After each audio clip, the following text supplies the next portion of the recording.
Hello welcome to the second lecture of refraction. कल हमने कैज़िनीज़ हाइपोथेसिस नामक फॉर्मूला ड्राइव किया था। आज हम सिम्पसन हाइपोथेसिस के नाम से एक फॉर्मूला है, उसको हम ड्राइव करने जा रहे हैं। आप इस वीडियो में 2 पेजेस मैंने अपलोड किए हैं। देखिए आप, ये पेज नंबर 1 है।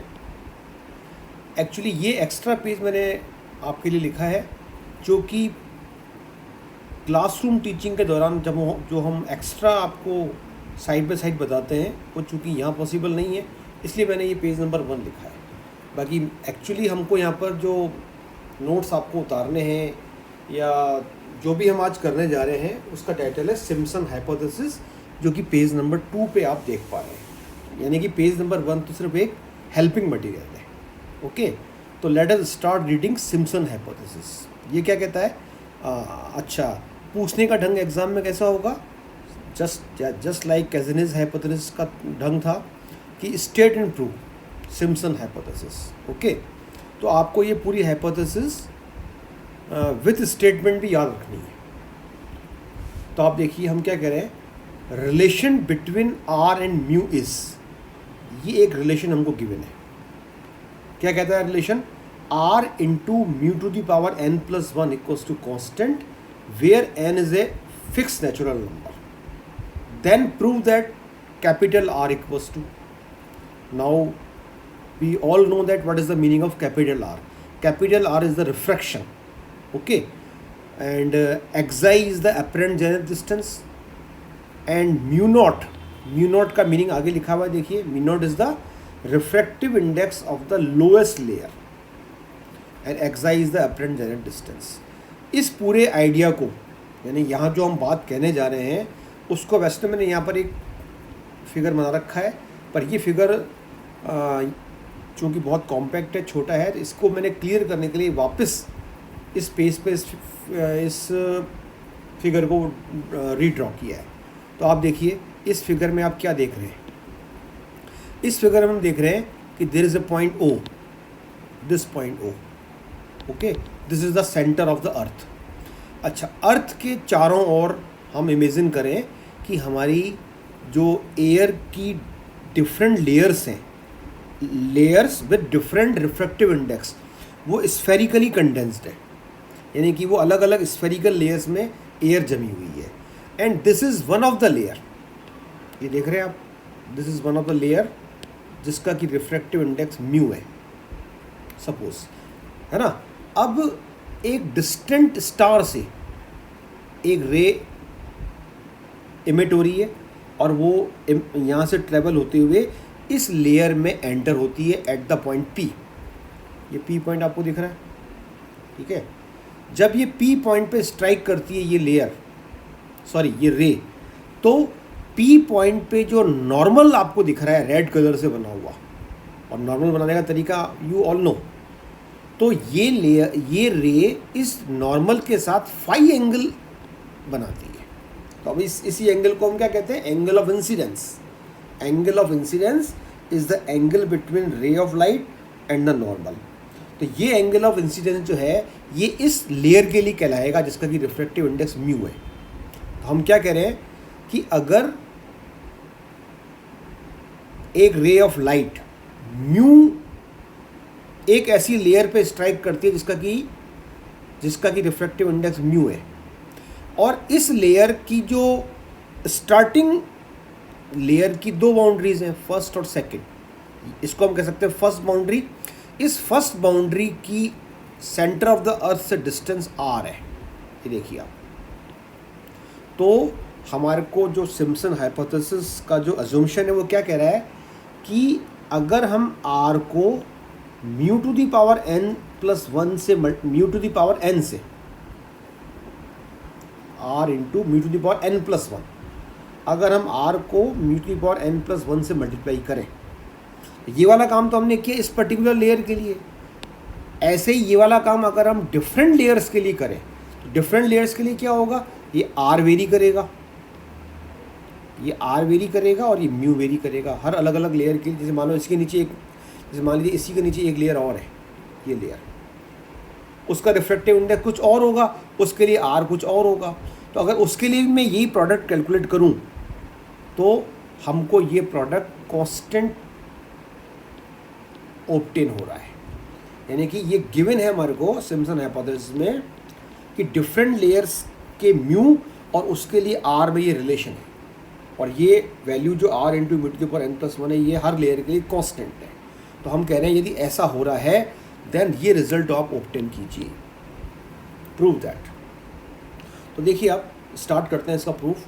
सबसे पहले हम इसी से स्टार्ट करेंगे, गिवन, ये जो जिसको हमने अभी फिगर में डिस्कस करके समझा, ये लंबो लाइन गिवन है। फिर हम कहेंगे ऑल्सो वी नो दैट। अब आप याद कीजिए क्लास में मैंने आपको जो 2 आर्टिकल करवाए थे, उसमें फर्स्ट आर्टिकल जो था capital R equals to K tan xi, और सेकेंड आर्टिकल था म्यू आर साइन फाई की वैल्यू कांस्टेंट होती है, ये हम जानते हैं। अब हम यहाँ पर, ये तो गिवन है यहाँ पर और ये ऑलरेडी प्रूव रिजल्ट है, हम इन दोनों को डिवाइड कर रहे हैं, डिवाइडिंग 1/2। तो अगर 1 में आप 2 का डिवाइड लगाएंगे तो बताइए क्या कैंसिल होगा? यस, आर कैंसिल होगा, एक म्यू की 1 पावर कैंसिल होगी, and the result we left with is this. Okay, और यहाँ पर कांस्टेंट अपॉन कांस्टेंट की वैल्यू मैंने की एज्यूम कर ली।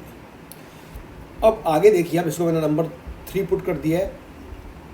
अब हम कह रहे हैं टेकिंग लॉगरिथमिक डिफरेंशिएशन ऑफ 3। अब ये लॉगरिथमिक डिफरेंशिएशन क्या होता है? वैसे तो आपको ये आना चाहिए क्योंकि आपने स्कूल में ऐसा किया होगा, लेकिन इसको भी मैंने एक्सप्लेन करने के लिए मैंने ऊपर वापस जो आपका हेल्पिंग पेज है वहाँ पर मैंने इसको एक्सप्लेन कर दिया। देखिए आप, ये 3 इक्वेशन है। इसका लॉगरिथमिक डिफरेंशिएशन का मतलब होता है कि पहले आप इसका लॉग लेंगे देन डिफरेंशिएट करेंगे। तो अगर मैं 3 के दोनों साइड्स में लॉग लेता हूँ तो आई विल गेट दिस, ठीक है ना, log of numerator minus log of denominator, और लॉग ऑफ न्यूमरेटर में भी पावर आगे आ गई। फिर इसके बाद मैंने यहाँ पर इसका डिफरेंशिएट किया। तो आप देखिए डिफरेंशिएट कैसे करते हैं। लॉग म्यू का डिफरेंशिएशन, n तो कांस्टेंट है, लॉग म्यू का डिफरेंशिएशन हो गया डी म्यू बाई म्यू। पहले लॉग का 1/म्यू हो गया, फिर डी म्यू। फिर लॉग साइन फाई का डिफरेंशिएशन कैसे किया? पहले लॉग का किया 1/साइन फाई, देन साइन फाई का अगेन हो गया कॉस फाई, फिर फाई का डी फाई। ये हम कंप्लीट डिफरेंशिएशन कर रहे हैं, और k का डिफरेंशिएशन 0 हो गया। इन दिस वे ये जो लाइन आई इसको हम बोलेंगे डूइंग लॉगरिथमिक डिफरेंशिएशन। तो ये यहाँ पर मैंने एक्स्ट्रा एक्सप्लेन कर दिया जो कि मैंने यहाँ डायरेक्ट लिख दी थी।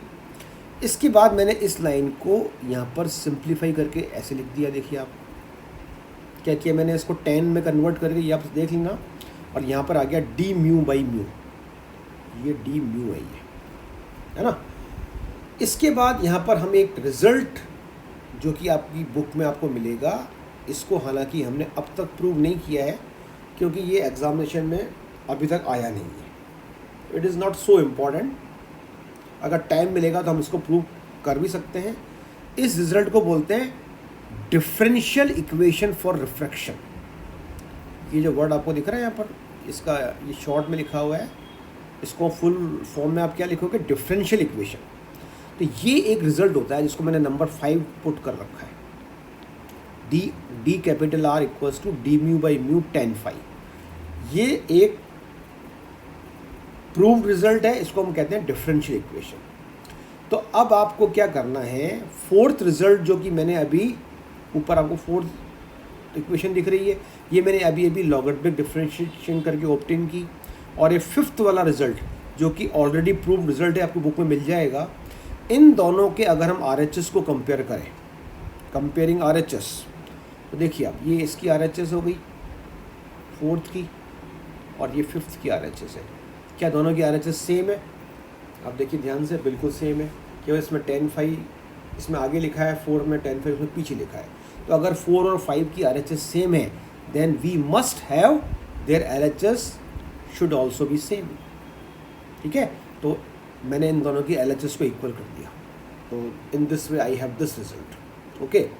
इसको हालांकि मैंने कोई नंबर पुट नहीं किया है।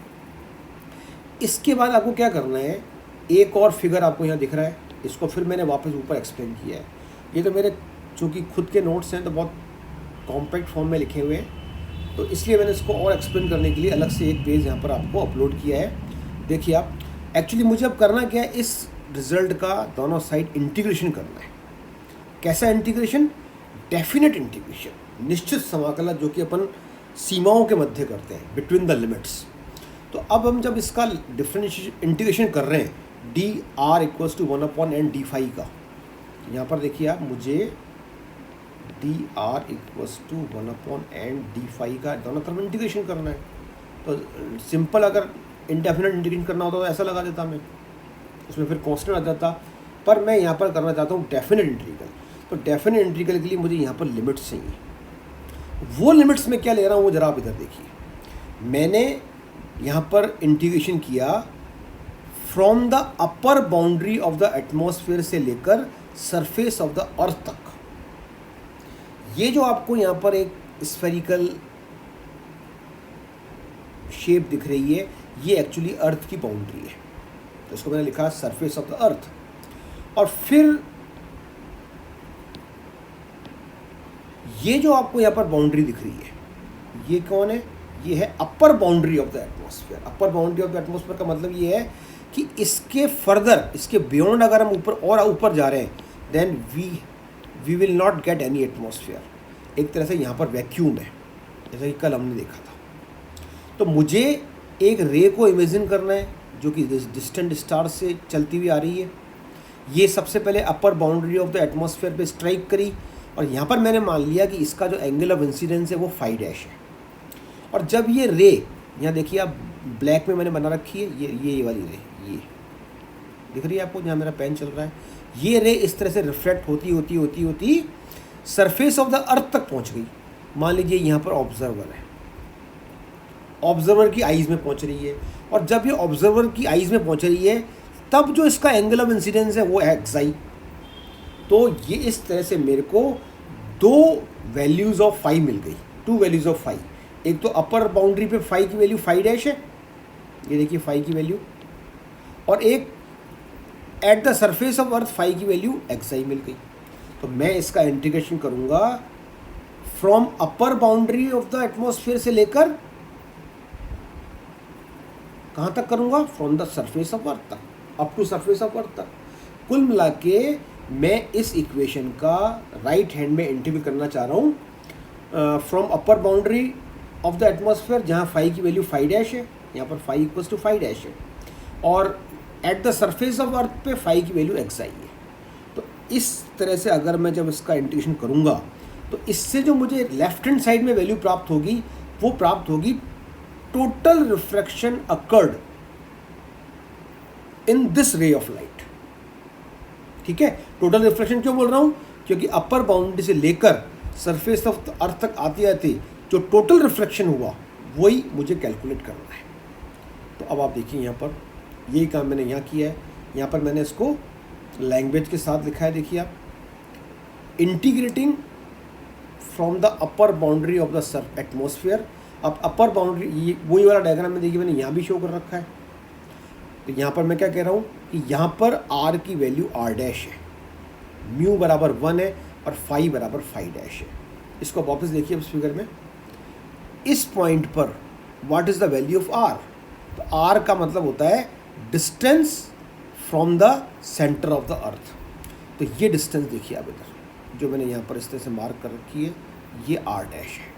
तो ये कहलाएगी value of r in the starting. In the starting का मतलब when ray strikes at the upper boundary of the atmosphere.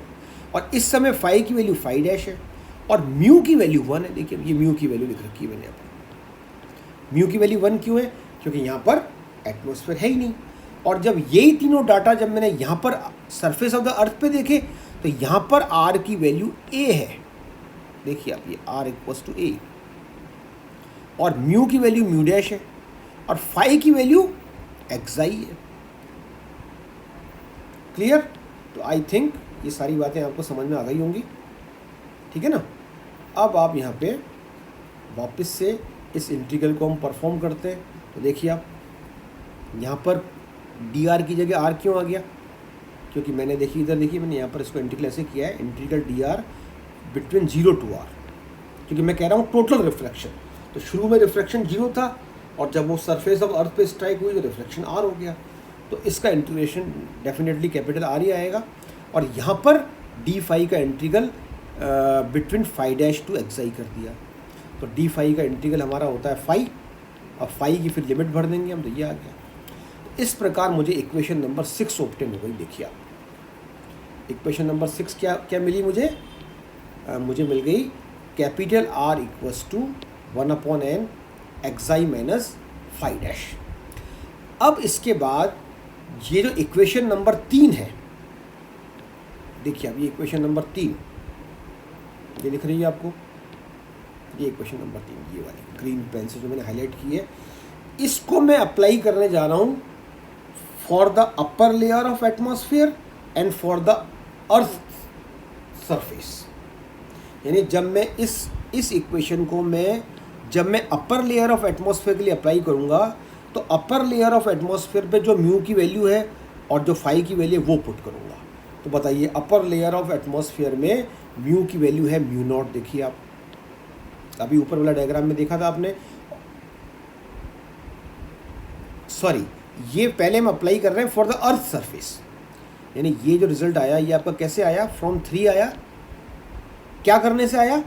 ये जो आपको देखिए इधर वापस से इस डायग्राम में हम देखें, ये जो है आपकी अर्थ सरफेस, इस अर्थ की सरफेस पर म्यू की वैल्यू म्यू नॉट है और हमने क्या अप्लाई किया? फाई। हाँ, फाई की वैल्यू मेरी xi है। तो ये देखिए अब यहाँ मैं इसको पुट कर रहा हूँ, तो म्यू की जगह म्यू नॉट और फाई की जगह xi। ये चेंजेस मैंने कर दिए 3 में, तो ये मेरा रिजल्ट आ गया। फिर वापस 3 में ही, 3 का मतलब इक्वेशन 3 में मैंने म्यू की वैल्यू 1 पुट कर दी और फाई की वैल्यू फाई डैश पुट कर दी। ठीक है ना? तो अगेन मुझे ये रिजल्ट मिल गया।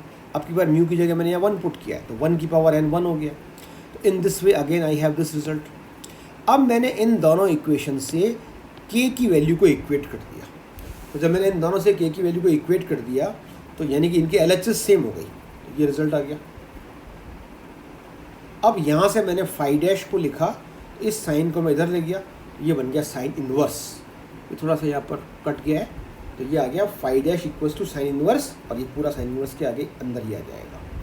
अब इस फाई डैश की वैल्यू को मैंने पुट कर दिया इन द इक्वेशन 6, यहाँ पर फाई डैश की जगह। देखिए आप फाई डैश की जगह जब मैंने ये वाली वैल्यू पुट कर दी तो ये आ गया फाई डैश की जगह, और यही रिजल्ट आपको प्रूव करना है। This is called Simpson's hypothesis for refraction. Okay, Simpson's, SIMPONS, Simpson's hypothesis. तो एग्जाम में किस तरह से क्वेश्चन पूछा जाएगा? Prove Simpson hypothesis for refraction. या तो ऐसा आ जाएगा, या फिर ये रिजल्ट लिखा हुआ आ जाएगा, establish this result where the symbols have usual meaning. Okay, तो आई थिंक ये आपको रिजल्ट क्लियर हो गया होगा।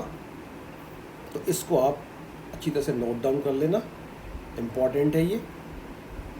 ओके, और नेक्स्ट वीडियो में हम आगे इसको और फर्दर इसके प्रूव करेंगे results. Thank you very much.